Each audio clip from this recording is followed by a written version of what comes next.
तो आज हमारे बीच भारतीय जनता पार्टी के वरिष्ठ नेता, राज्यसभा सांसद और राष्ट्रीय प्रवक्ता माननीय श्री डॉक्टर शिवांशु त्रिवेदी जी उपस्थित हैं। मैं उनसे अनुरोध करूंगा कि वो आज की प्रेस कॉन्फ्रेंस को संबोधित करें।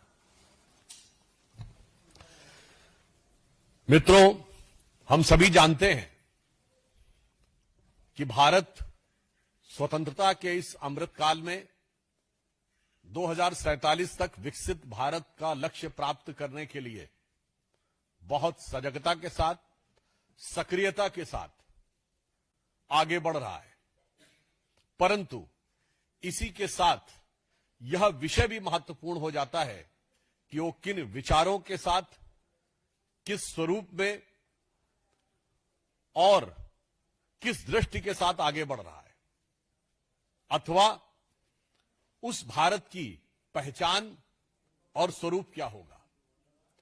इसका बहुत महत्व इसलिए भी बढ़ जाता है कि माननीय प्रधानमंत्री जी ने कल ही यह घोषणा की थी कि 1 वर्ष तक श्री सोमनाथ मंदिर के विध्वंस के 1000 वर्ष पूर्ण होने के बाद जो उसके गौरव की पुनर्प्रतिष्ठा हुई थी, उसके उत्सव के रूप में इसे मनाया जाएगा। यहां पर विषय मात्र एक मंदिर नहीं है, यहां पर विषय श्री नरेंद्र मोदी जी मात्र एक प्रधानमंत्री नहीं है, और यहां पर विषय तमाम विरोधी दलों के द्वारा किया जा रहा व्यक्तिगत विरोध नहीं है। यहां पर विषय यह है कि भारत का स्वरूप और भारत की पहचान और विकसित होने के बाद भारत की पहचान क्या होगी। इस संदर्भ में मैंने आज कुछ विषय आप लोगों के संज्ञान में एक्स पर पोस्ट करके लाए थे। यहां पर मैं स्पष्ट करना चाहता हूं कि भारत के प्रथम प्रधानमंत्री श्री जवाहरलाल नेहरू जी से हमारा कोई व्यक्तिगत विरोध नहीं है। जो विरोध है वो सैद्धांतिक और व्यवहारिक है। जैसे श्री नरेंद्र मोदी जी एक व्यक्ति नहीं है, एक अधिष्ठान है, उसी प्रकार जवाहरलाल नेहरू जी एक नेता नहीं है, बल्कि एक विचार के प्रतीक हैं। और वो विचार भारत के लिए कितना भयावह और खौफनाक था, और उसके उस असली चेहरे के ऊपर कितना बड़ा पर्दा डाल के रखा गया था, वो आज जानने की आवश्यकता है। जैसा कि आप सबने देखा होगा कि बहुत ही दुखद बात है कि अप्रैल 1951 में जवाहरलाल नेहरू जी पाकिस्तान के तत्कालीन प्रधानमंत्री को पत्र लिखते हैं। और उल्लेखनीय बात यह भी है कि लियाकत अली जो पाकिस्तान के फर्स्ट प्राइम मिनिस्टर बने, यह अंतरिम सरकार में यानी 1946 2 सितंबर को जब नेहरू जी प्रधानमंत्री बने थे तो उनके वित्त मंत्री थे, और बजट उन्होंने प्रस्तुत किया था अंतरिम सरकार का। और इस बात का उल्लेख प्रणब मुखर्जी जी ने अपनी 2009-10 की बजट स्पीच में भी किया है। उनके लिए लिखते हैं माई डियर नवाबजादे, यानी वो डियर भी हैं और नवाबजादे भी हैं। सम्मान से अभिभूत होकर वो ये कह रहे हैं कि मैं ये बात स्पष्ट करना चाहता हूं कि जो सोमनाथ का मंदिर में हो रहा है वो बिल्कुल गलत है, उसको लेकर कोई प्रचार दुष्प्रचार नहीं करना चाहिए। और इसके अलावा उसमें एक लाइन वो कह रहे हैं जो मैं आपके सामने रिपीट करना चाहता हूं। The story of the gates of Somnath temple being brought back to India from Afghanistan is completely false and there is not an atom of truth in it. तो साहब वो ये कहते हैं कि जब महाराजा रणजीत सिंह ने काबुल जीता था तो उन्होंने सबसे पहले सोमनाथ के उन दरवाजों को मांगा था कि वो कहां हैं। ये पूरी तरह फॉल्स है। There is not an atom of truth in it. अब मैं कोट करना चाहता हूं खुद कांग्रेस सरकार के द्वारा आधिकारिक रूप से published Maharaja Ranjit Singh by L S. Bakshi, page number 15, published by ministry of information and broadcasting, New Delhi in 1992। सरकार कह रही है कि Ranjit Singh made no distinction between the Hindus and Sikhs among their subject when the combined forces of East India Company and Ranjit Singh defeated Shah Sudha in Kabul. आगे ध्यान दीजिएगा, जब उन्होंने काबुल को कैप्चर किया, one of the term inserted by Ranjit Singh ji in the treaty that followed was the doors of Somnath temple plundered by Mahmud Ghazni should be return to India. अब महाराजा रणजीत सिंह सही हैं या पंडित जवाहरलाल नेहरू, जो लियाकत अली की खिदमत में उनकी मिजाज पुरसी में लगे हुए हैं, वो सच बोल रहे हैं, या भारत सरकार के द्वारा 1992 में इंफॉर्मेशन ब्रॉडकास्टिंग मिनिस्ट्री के द्वारा पब्लिश्ड बात सत्य है. यहां पर विषय ये नहीं है. यहां विषय ये है उसकी आज की प्रासंगिकता क्या है, यह भी आपको समझने की आवश्यकता है. फिर जो दूसरा उल्लेख है, आपने देखा होगा उसमें के.एम. पणिक्कर, जो उस समय कम्युनिस्ट चाइना में कम्युनिस्ट मानसिकता के थे, चीन में हमारे राजदूत थे, उनको लेटर में लिखते हैं कि नहीं नहीं ये सब बिल्कुल गलत है. अगर आप में से किसी ने जाकर किताबों में पढ़ा हो कि पणिक्कर ने जो लेटर नेहरू जी को लिखा था, उसमें यह भाव था कि भाई चेयरमैन माओ को कैसा लगेगा ये पता लग के. गजब है साहब, धर्म को अफीम मानने वाले माओवादियों के प्रति क्या अनुराग है, और मुस्लिम लीग के प्रति कितना नजदीकी और अजीज मिजाज है, और हिंदू मान बिंदुओं के ऊपर गिरती हुई गाज है.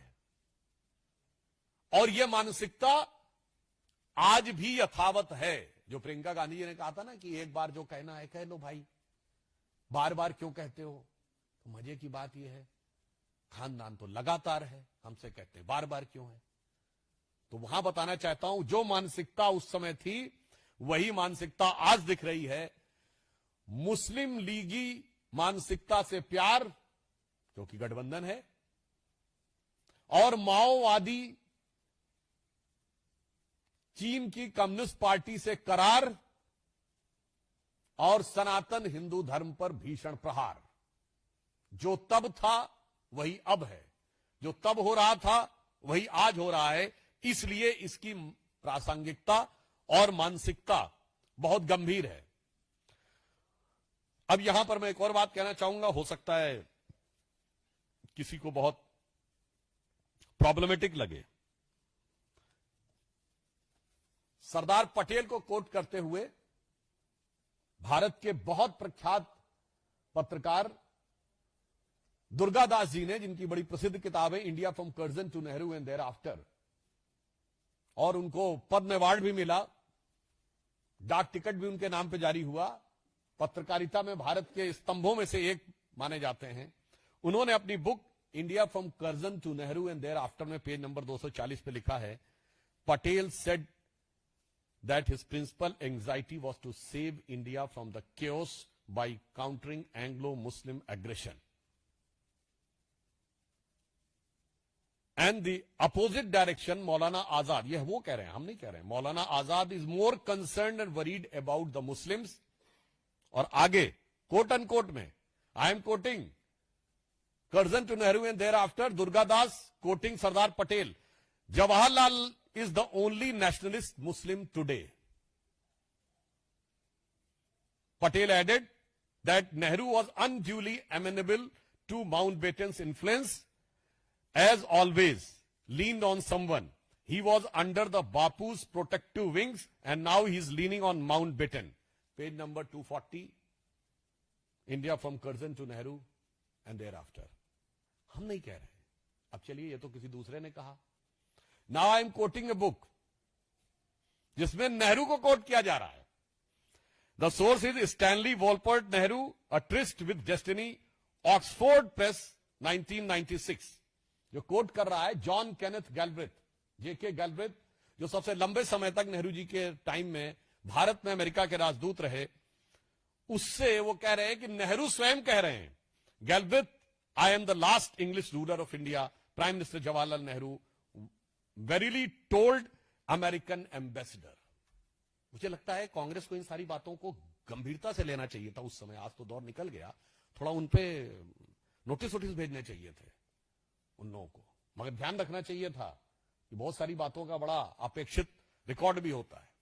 अब मैं यहां कहना चाहता हूं ऐसा नहीं कि कांग्रेस पार्टी में सभी लोग ऐसे थे। कांग्रेस पार्टी में अनेक नेता ऐसे थे जो भारत और भारतीयता की पहचान के लिए पूरी तरह कृत संकल्पित थे। सरदार पटेल के साथ साथ मैं कोट करना चाहता हूं के एम मुंशी जी, कन्हैयालाल माणिकलाल मुंशी जी, जो कि सोमनाथ मंदिर की उस आयोजन समिति के अध्यक्ष थे। उन्होंने अपनी किताब में लिखा, ये 24 अप्रैल 1951 को, और वो नेहरू जी को लेटर लिखते हैं और सोर्स है पिलग्रिमेज टू फ्रीडम। वो कहते हैं, प्रिय नेहरू जी, मेरे लिए ऐसी स्वतंत्रता का कोई अर्थ नहीं है जो मुझसे भगवत गीता छीन ले, जो हमारे लाखों करोड़ों देशवासियों के मन में तीर्थ स्थलों और मंदिरों के प्रति श्रद्धा और भक्ति को नष्ट कर दे, इस प्रकार हमारे धार्मिक जीवन के ताने बाने को छिन्न भिन्न कर दे। ऐसी स्वतंत्रता का कोई औचित्य नहीं है। मेरा यह सौभाग्य है कि सोमनाथ मंदिर के पुनर्निर्माण का मेरा स्वप्न पूरा हुआ। मुझे भरोसा है इस मंदिर से हमारे राष्ट्र जीवन को फिर से महत्व और प्रतिष्ठा मिलेगी, जिससे हमारे देशवासी धर्म शुद्ध रूप का साक्षात्कार कर सकेंगे और अंदर से आत्मविश्वास जागृत होगा, जो स्वतंत्रता प्राप्ति के बाद अत्यंत आवश्यक है। कांग्रेस के एक नेता कह रहे हैं कि स्वतंत्रता प्राप्त के बाद स्वतंत्रता की सार्थकता के लिए किस चीज के लिए आवश्यक है।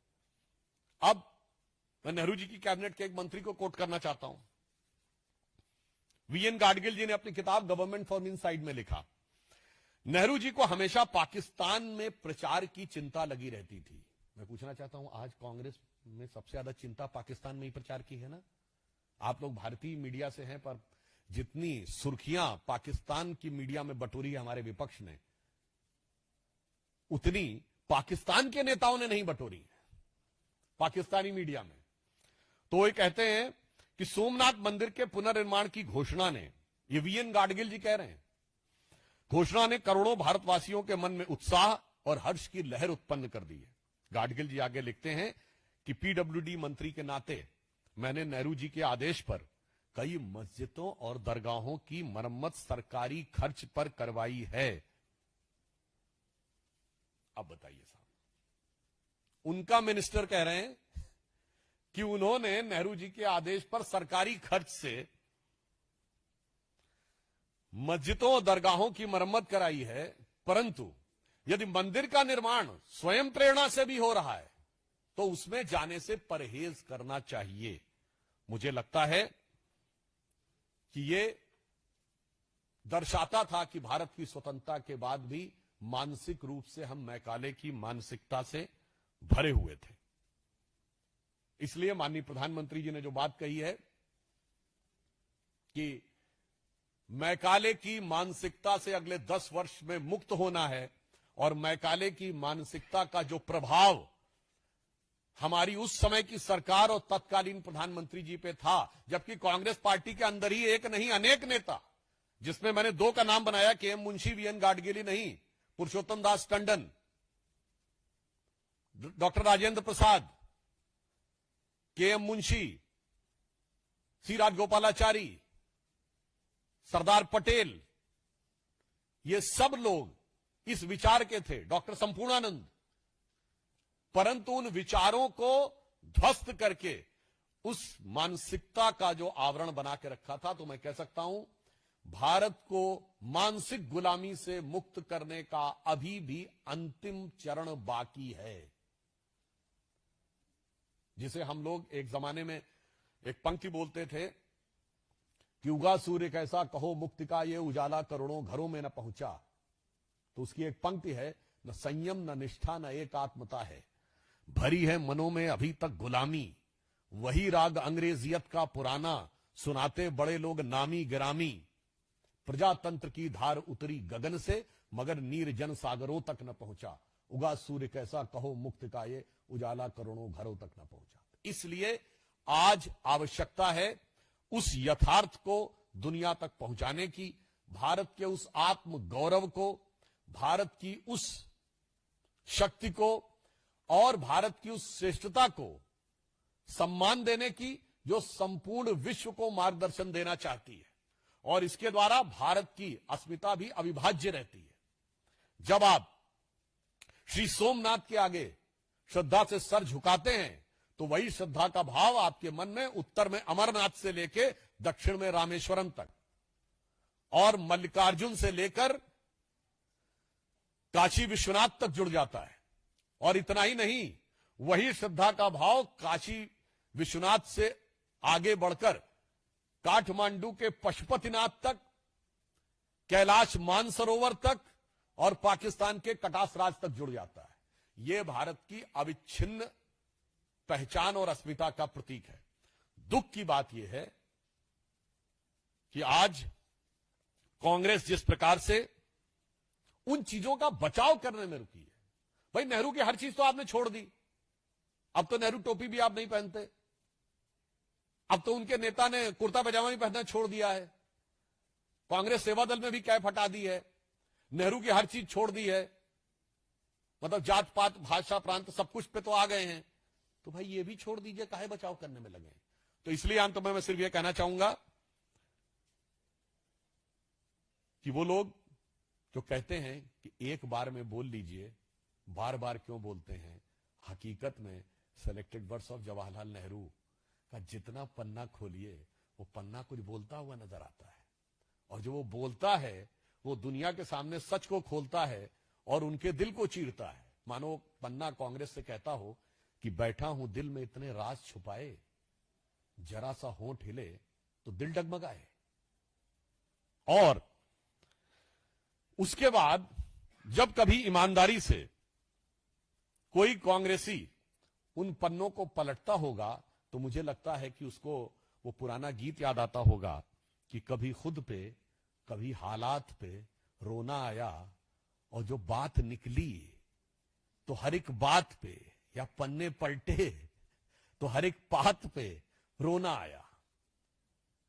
अंत में मैं ये कहना चाहूंगा, आज देश को इसलिए याद दिलाने की जरूरत है। दुनिया में शायद बहुत कम देश होंगे जिनका 1000 साल की कंटिन्यूम हिस्ट्री दिख रही हो।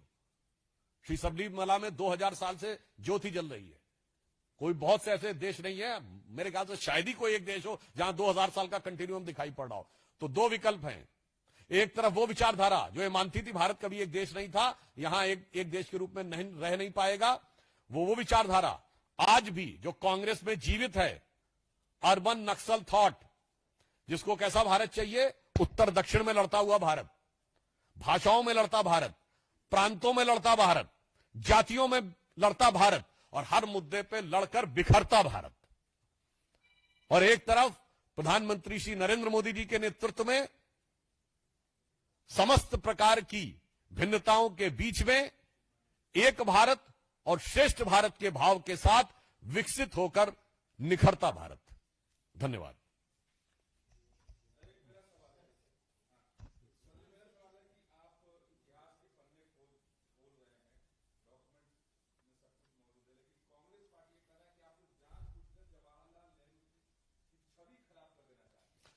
देखिए, अगर सत्य ना हो तब वो कहें कि छवि खराब, हम किसी की छवि नहीं खराब कर रहे हैं, छवि के ऊपर पड़ा हुआ पर्दा उठा दे रहे हैं। अब जनता स्वविवेक से निर्णय ले सकती है कि वो छवि उसको कैसी दिख रही है, खराब दिख रही है या अच्छी दिख रही है। तो इसलिए कांग्रेस का, और जहां तक नेहरू जी के प्रति सम्मान की बात है, तो हमारी मोदी जी की सरकार जब आई थी 2014 में, तो नेहरू जी का 125वां वर्ष था और 125वें वर्ष के सारे कार्यक्रम हमारी सरकार ने पूरे सम्मान के साथ और पूरी गरिमा के साथ निभाए थे। और आप सबको याद हो, उस आयोजन समिति के अध्यक्ष भी श्री राजनाथ सिंह जी, जो तत्कालीन गृह मंत्री थे, वो थे। तो प्रधानमंत्री के रूप में उनका पूरा सम्मान है। विचारधारा के रूप में हम ये जनता के ऊपर छोड़ते हैं कि वो इस चीज को क्या समझते हैं। और वैसे एक और बात कहूं, उस समय की तो बात छोड़िए, आज की छवि कितनी सुंदर है। और ऐसी छवि आंखों में बसी हुई है माओवादियों और मुस्लिम लीगियों की कि मुझे वो पंक्ति याद आती है, कांग्रेस की आंखों में ऐसा एक तरफ मुस्लिम लीग, एक तरफ माओवाद ऐसा आंखों में बसा है कि प्रीतम छवि नैन बसी, पर छवि कहां समाए। पूरी तरीके से आंखों में ऐसी छवि बसी, दूसरी छवि आ ही नहीं सकती। खैर,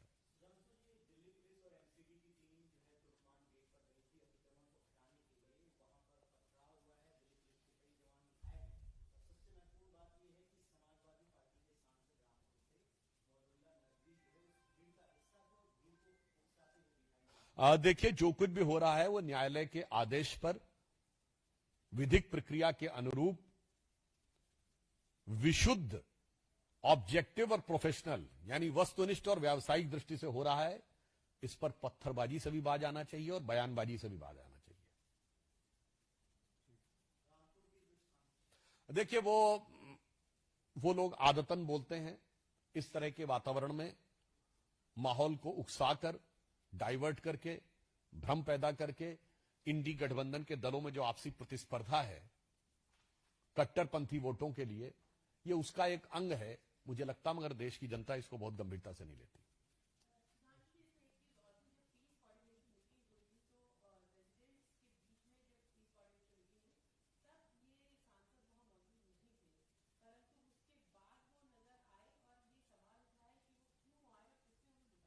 यही सारी बातें अपने आप में, देखिए, इस घटना के दो पक्ष हैं।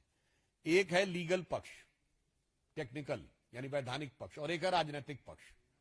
लीगल और वैधानिक पक्ष पे सरकारी एजेंसी और पुलिस काम कर रही है, और राजनीतिक पक्ष के ऊपर क्या हो रहा है यह बहुत साफ दिखाई पड़ रहा है कि यहां पर भी यह वही भाव है जो दिल्ली में दिखता है और वही मुर्शिदाबाद में दिखता है। दोनों की मानसिकता में कोई अंतर नहीं है।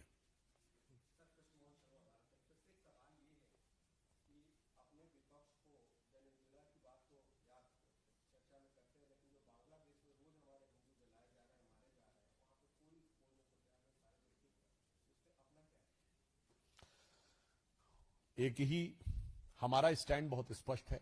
भारत सरकार एक नहीं कई बार इस बातों को दृढ़ता से कह चुकी है। हमारे विदेश सचिव वहां जाकर बात करके आए हैं। उसके बाद ही पहली बार बांग्लादेश की सरकार ने सांप्रदायिक हिंसा की बात स्वीकार की थी। 80 से अधिक केसेस दर्ज हुए थे, और भारत सरकार ने बांग्लादेश में बदली हुई परिस्थितियों को ध्यान में रखते हुए भारतीय बंदरगाहों से, मैं पुनः ये बात स्पष्ट करना चाहता हूं, भारतीय बंदरगाहों से व्यापार करने के लिए जो बांग्लादेश को फ्री एक्सेस मिला हुआ था उसे समाप्त कर दिया है। हम अपनी तरफ से कार्य कर रहे हैं, मगर जिन लोगों को वहां पर, ये वही लोग हैं ना जो सीए में कहते थे कि प्रोसिक्यूशन तो नजर नहीं आता है, और ये वही लोग हैं जो कहते थे कि नहीं नहीं नहीं नहीं, सिर्फ आप नॉन मुस्लिम्स को क्यों दे रहे हैं, हिंदू, सिख, जैन, बौद्ध, ईसाई को ही क्यों दे रहे हैं, मुस्लिम्स को क्यों नहीं दे रहे हैं। आज मुझे लगता है कांग्रेस पार्टी और विपक्षी दलों को सीए के दौरान शाहीन बाग जैसे आंदोलन करने के लिए देश से माफी मांगनी चाहिए, क्योंकि जिन लोगों ने उस समय यह कहा था कि उन्हें परसिक्यूशन नहीं दिख रहा है, कि भारत सरकार परसिक्यूशन के बेस के ऊपर यह कर रही है, मुझे लगता है कि पाकिस्तान और बांग्लादेश दोनों के, और आजकल बांग्लादेश में विशेष रूप से वो हिंदू इन दलों से कह रहा है कि इधर तो मेरे दर्द की इंतहा नहीं और तू कहता है कि जख्म दिखता नहीं।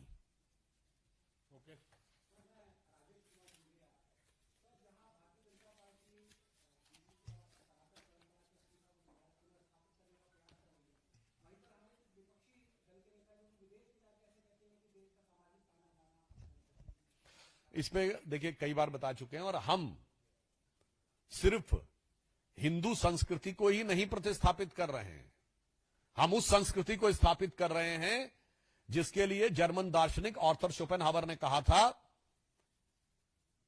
कि Upanishadic philosophy is the product of highest human wisdom. हम उसको पुनर्स्थापित कर रहे हैं, हम उसको पुनर्स्थापित कर रहे हैं। पता नहीं आप लोगों में से कितने लोगों ने इरविन श्रोडिंगर का नाम सुना है, जिसने इलेक्ट्रॉन की वेव की इक्वेशन दी थी। अगर जिन्होंने 11th 12th में भी फिजिक्स पढ़ी होगी तो श्रोडिंगर वेव इक्वेशन पढ़ी होगी। क्वांटम फिजिक्स के 3 लोग पिता माने जाते हैं, Planck, Max Planck, Werner Heisenberg और इरविन श्रोडिंगर। इरविन श्रोडिंगर ने अपनी किताब 1964 में लिखी है my view of the world, उसमें पूरा उपनिषदिक वर्जन है, और वो कहता है उपनिषदिक फिलॉसफी के लिए it is the most elevating and awarding reading for me in the whole life. हम उसको पुनर्स्थापित कर रहे हैं, और हम किसको पुनर्स्थापित कर रहे हैं? पुनः मैंने आप लोगों से बोला था, फिर बताए दे रहा हूं, आज एआई का जमाना है। एआई का सबसे प्रचलित टूल चैट जीपीटी है। चैट जीपीटी के मालिक सैम ऑल्टमैन से एक इंटरव्यू में पूछा गया था कि कौन सा ऐसा क्वेश्चन है जिसका आंसर एआई को नहीं पता है पर आपको पता है। तो उन्होंने कहा था हाँ, एक प्रश्न है जिसका आंसर एआई को नहीं पता है पर मुझे पता है, और वो उन्होंने कहा था the absolute equivalence of Atman and ब्रह्मन। आत्मा और ब्रह्म में एब्सोल्यूट इक्विवेलेंस है। ये अद्वैत वेदांत के सार वाक्य ब्रह्म सत्यम जगन मिथ्या जीवो ब्रह्म है ना परह, जो आचार्य आदि शंकराचार्य ने कहा था, उसे ही सैम ऑल्टमैन कोट कर रहे हैं। उसे ही इरविन शॉडिंगर ने कहा है कि ऑब्जर्वर और ऑब्जर्व में कोई डिफरेंस नहीं, हम उसको स्थापित कर रहे हैं। और अंत में मैं कहना चाहूंगा, हम उस हिंदू संस्कृति को स्थापित कर रहे हैं जिसने जक्के ठुकराए लोगों को, लो मेरे घर का खुला द्वार, मैं अपना सब कुछ लुटा चुका फिर भी अक्षय है धनागार। हमने दुनिया के हर धर्म को यहां शरण दी। मैं पुनः ये बात कह चुका हूं, फिर कह रहा हूं, एक देश बताइए जिसमें दुनिया में पाए जाने वाले सारे धर्म पाए जाते हो, वो सिर्फ भारत है। पारसी अपनी जमीन से मिट गए, भारत में फल फूल रहे हैं। यहूदियों पे एकमात्र देश जहां कोई परसिक्यूशन नहीं हुआ वो सिर्फ भारत है। इस्लाम के सारे फिरके पाए जाते हो 57 में से एक मुस्लिम देश नहीं, सिर्फ भारत है। क्रिश्चियनिटी के सारे सेक्ट जहां पाए जाते हैं वो सिर्फ भारत है। बौद्ध अनेक देश है पर बौद्ध धर्म के सबसे बड़े धर्मगुरु दलाई लामा जी को जिसने जीवन रक्षा के लिए यहां पर स्थान दिया वो सिर्फ भारत है। और वो इसलिए है कि यह हिंदू संस्कृति है, इसलिए इसका उत्थान सामाजिक, वैज्ञानिक और कूटनीतिक तीनों दृष्टियों से 21वीं सदी में अति आवश्यक है। अब बहुत हुई।